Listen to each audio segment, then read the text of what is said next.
Otis Redding Yeah. in the band days. Jameson on bass from Motown. Believe it or not, Billie Holiday in my phrasing, yes. So very much so, but just before you ask me a question, true story this I have to tell you because you love it. 1968, I'm in New York and the producer of The Pleasure Seekers is talking to me and I'm trying to impress him. And he said to me, you know, if you're really serious about being a singer, you gotta get some Billie Holiday records. And I said, I have all of his stuff. But I did become a fan after that. Oh, what a jerk. How many times have you seen that so far? Is that the first time you sat through it all? This? Yeah. Probably the second or third. And It's hard for the certain parts of... I said to the director, I'll tell you the story quickly, and then we'll get to some questions. The director approached me, and he said, I'd like to do a documentary about your life. I said, right, so tell me a bit about yourself. And he said, well, first of all, I'm not a fan. Thought maybe he was one of my family. So I said, well then why, obviously, why do you want to do the documentary at all? He said, it's not that I wasn't liking your music, I just wasn't a fan, but I saw you talking on a TV show, and I found you intriguing, so I found my guy. Because I didn't want sycophantic.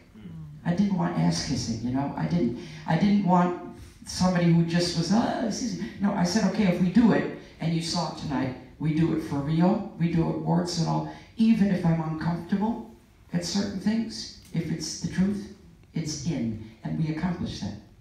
I was sitting behind you, there was a couple of times you left. I mean, was that just because you wanted I had to a drink? wee. Right, you needed a wee. It wasn't like there was any moments you couldn't see again. No, when the crying bits came, I was in tears again, and this lovely guy here kept grabbing me, and I don't think it was because I was crying, though, was it? You were just grabbing, okay. Russell Hardy. Yeah, no, the Russell Hardy. Russell Hardy, he nearly didn't survive that. Do you know, usually it would have been, but I'm a professional. I was on nationwide television, it was live, and I actually went and I let him get away with it, but he wouldn't have gotten away with it another time. No.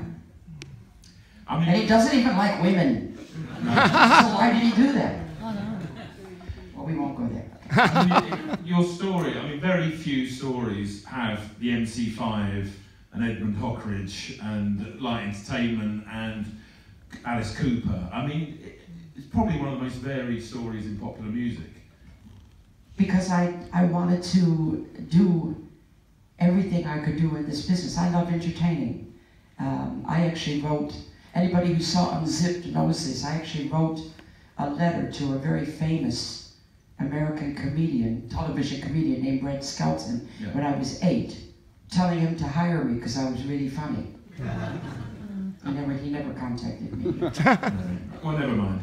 Now listen, I'm very conscious. Let me just have a look here to my timepiece. We have 12 minutes, so we need some questions. So we have the roving microphone people. Where are the roving microphones? Be brave, everybody. This is your last chance.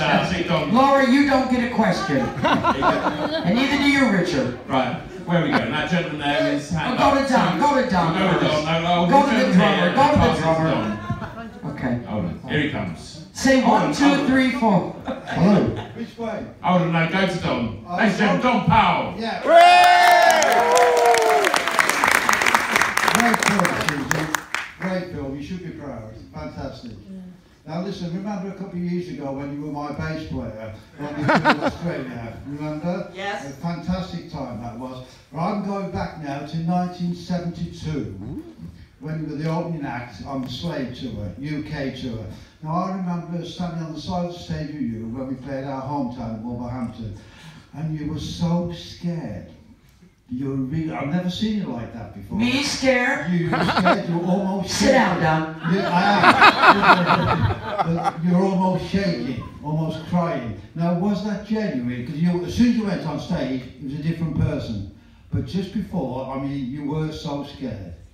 That's me. Okay? That's me, Don. Well, that's all I want. Because I always am going, just before I go into the stage, I'm thinking, are they gonna like me? You know, there's that. And then you go into the foot. It's every time. So you are human. It is me. Yes. Yeah. That's all. But then I go across the footlights and then the other person appears. Okay. And you know that one. Well, yeah. But it's a great. One of the best drummers ever. Yep. Love you guys. Thank you, John. Right, there's a gentleman there at a certain time. There he is. Hello, Suzi. I've got a question for you. In the film, you were very young when you first came to Britain. And I just wondered, could you tell us what kind of a culture shock that was coming from the USA to Britain? Or if it was? Oh, you kidding? I arrived and I expected to see bowler hats and umbrellas. And I was going in the cab, you know, the cab. First of all, when I arrived, they had a sign for me as I came through, and it said Suzi Quatro. Great. Then I was going down the street and I thought, how small the cars are, how small the roads are.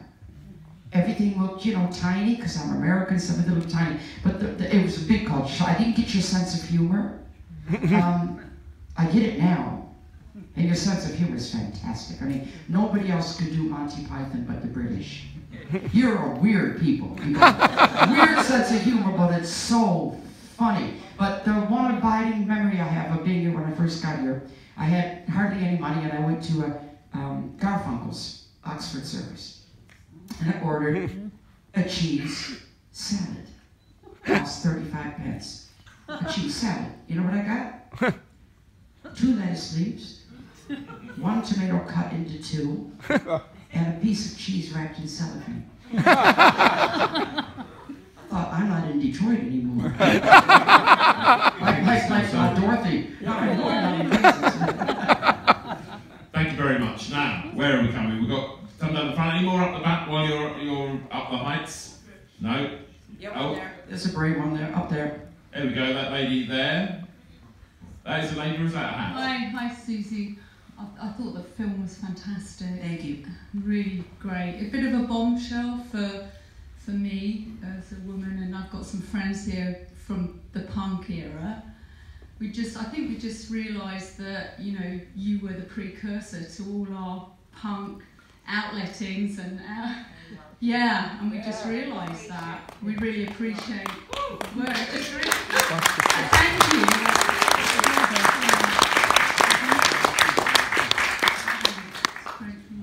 I think that was more a statement than a question. Yeah.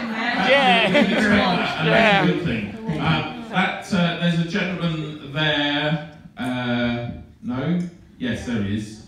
Do that, then we'll come down the front. Me? Yeah, all I want to say, Suzi, really following on from that, is do you ever get a little bit pissed off that you are not given the recognition that you should have? I mean, whenever you see documentaries about different sort of eras in music, you're overlooked too much. Do you not think that? Does it not annoy you? You know, I'm the kind of person that, let's put it this way, I've had a long, successful career. I've been in the business 55 years. I sold 55 million records. I'm out there doing my 2-hour shows, selling out Philharmonic halls. I've had a good life. My path is my path. Whatever's meant to be is meant to be. There's no such thing as this should have been and that should have been. It is what it is. And this is how I look at my life, and I'm grateful for what I've had. Right, coming down a bit, there's a hand there. And there's, we don't forget you two, you're down here, you're coming down. Let's work down, that lady there. Me? Hi Suzi. It's that mad Scottish woman. Mad Scottish woman.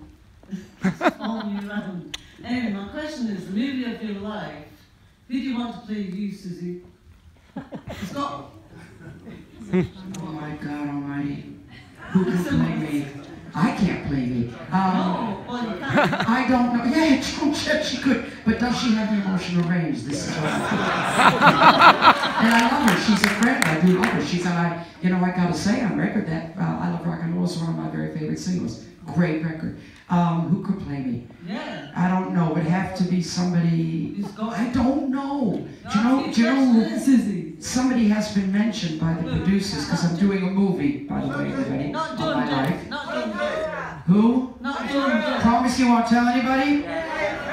But it hasn't been signed, but the name has been mentioned. I'm going to see the reaction now. Suzi. Let's see what you're going to say. Suzi, John. Ready? Yeah. Miley Cyrus. Yeah. See both. I had both reactions She's got the there. hair. Both You reactions. should have Glastonbury. Yeah. I know. I just don't know. I don't know if she's the right one. She swears a lot. I'm not sure. Yeah, that's very good. I got a feel from the person that they get me. Yeah. Suzi. Okay, hold on. Where's going back now? Hold on. Don's You back. need a microphone, Don. Dave.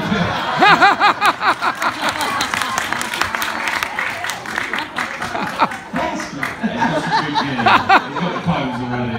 Right now, hold on, that gentleman there. Right, and then we're coming down here. No, I was just holding the mic. Can I just ask while the mic's coming down here? Rack was always one of those most fabulous labels. To say, you know, the ship on the front just suggested freedom and all those things. I mean, was there a sort of Rack family? Did you all sort of hang out? Was there all around the corner? Yeah. Mickey always was a big lover of Motown, which was a family label, and he tried to do Rack, the same kind of thing. Very much family. I used to, before I had hits, I would go in and answer the phone. I'd be on the switchboard. I got everything wrong, because I'm crap at all that kind of stuff, so I would punching everybody to the wrong person. But no, it was a very close, happy family. I miss Mickey. He passed away, you know. Sure, a long time ago. Yeah. Still miss him, yeah. Sure. No, lovely. I'm really delighted to hear that. No. This gentleman here and this gentleman here, they're ready, and then I think we're going to go and do some signings. Yes. Let's have a look. What have we got? 4 minutes. You can do a really long question. No, a short one.